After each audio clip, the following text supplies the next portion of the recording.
Gulf Cup atau Piala Negara Teluk adalah sebuah turnamen sepak bola internasional untuk negara-negara Arab di Teluk Persia yang saat ini diadakan setiap 2 tahun sekali dengan kota tuan rumah yang dirotasi setiap edisi. Turnamen ini berada di bawah naungan AFC dan UEFA. Intinya, turnamen ini kayak AFF-nya Timur Tengah lah. Hal mengejutkan terjadi ketika tiba-tiba saja Bahrain menggila dengan mengalahkan Irak dan Arab Saudi. Tentu hal ini menjadi perhatian supporter Indonesia, mengingat Bahrain akan menjadi lawan Indonesia nanti, sehingga banyak orang yang beranggapan timnas Indonesia harus berhati-hati terhadap Bahrain di pertandingan leg 2 nanti. Jadi, bagaimana Bahrain tiba-tiba menggila di Piala Teluk ini? Kita masuk di segmen info aja. Dalam Piala Teluk kali ini, Bahrain berada di grup B bersama dengan Arab Saudi, Irak, dan Yaman. Hanya juara grup dan runner-up yang akan lolos. Pada pertandingan pertama tersaji match yang sangat seru antara Bahrain versus Irak. Berdasarkan statistik, sebenarnya kedua tim bermain cukup berimbang, dalam artian tidak ada perbedaan yang mencolok dan signifikan. Namun memang Irak harus mengakui keperkasaan Bahrain dengan skor 2-0. Gol pertama dicetak oleh bintang Bahrain Ali Madan di menit 38, sehingga membuat Bahrain unggul di babak pertama. Ali Madan kembali mencetak gol di babak kedua ketika laga baru saja dimulai. Gol ini mengubah skor menjadi 2-0 yang bertahan sampai peluit akhir dibunyikan. Hasil ini cukup mengejutkan publik, mengingat dari head to head kedua tim pada 5 pertandingan terakhir, Bahrain belum pernah menang atas Irak. Dan Ali Madan jifar al-Bahrain baituhu asy-sy'ri wa qasidatuhu qafiyatuhu.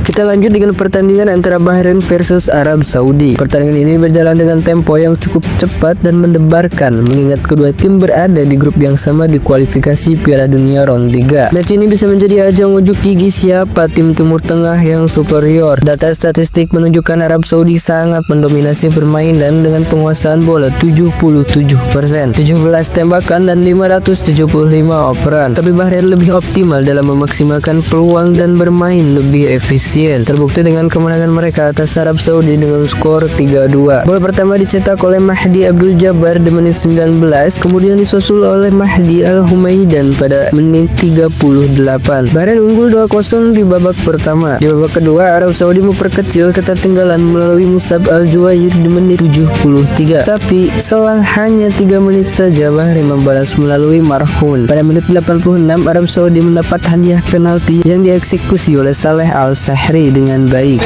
Saleh Al-Sahri, ya walad ya walad ya walad ya walad.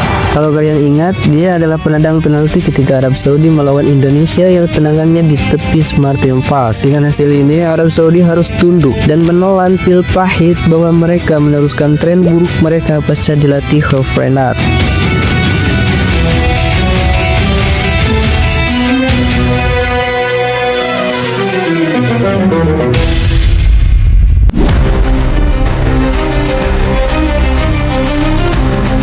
Kemudian pada match terakhir, Bahrain bertemu dengan Yaman. Hasil mengejutkan pun terjadi. Bahrain kalah atas Yaman dengan skor 2-1. Bahrain sengaja memakai pemain pelapis karena sudah dipastikan lolos setelah mengalahkan Arab dan Irak.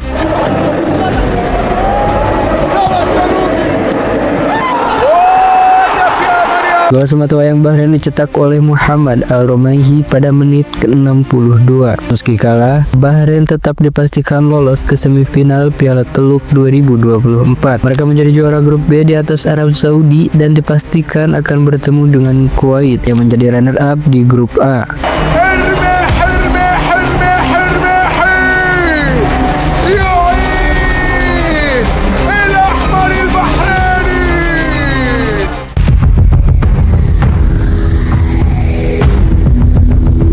Pertandingan antara Bahrain versus Kuwait di semifinal Piala Teluk 2024 sudah diketahui. Setelah bermain 90 menit di Jaber International Stadium, Kuwait City, The Reds, julukan timnas Bahrain, menang 1-0. Gol tunggal kemenangan timnas Bahrain dicetak Mohamed Marhun pada menit 75.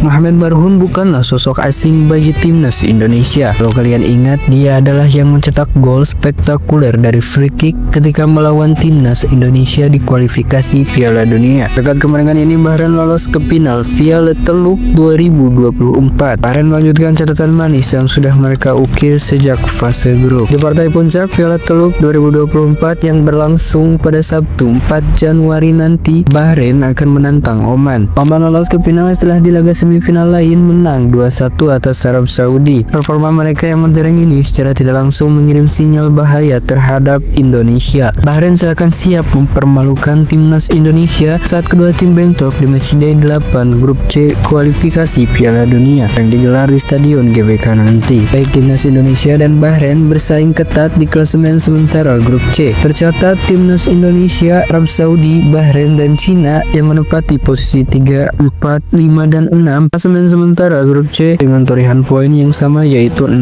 poin. Kesimpulannya, timnas Indonesia masih memiliki peluang yang besar untuk memperebutkan posisi kedua di bawah Jepang di grup C. Tetapi perlu diingat bahwa tim lain pun memiliki kesempatan yang sama. Tidak ada salahnya kita belajar dari Bahrain, melihat bagaimana mereka meningkatkan performa mereka dan tetap konsisten hingga melaju ke grand final di kompetisi yang mereka jalani. Segitu aja video kali ini. Kalau kalian suka subscribe, kalau enggak ya gak usah.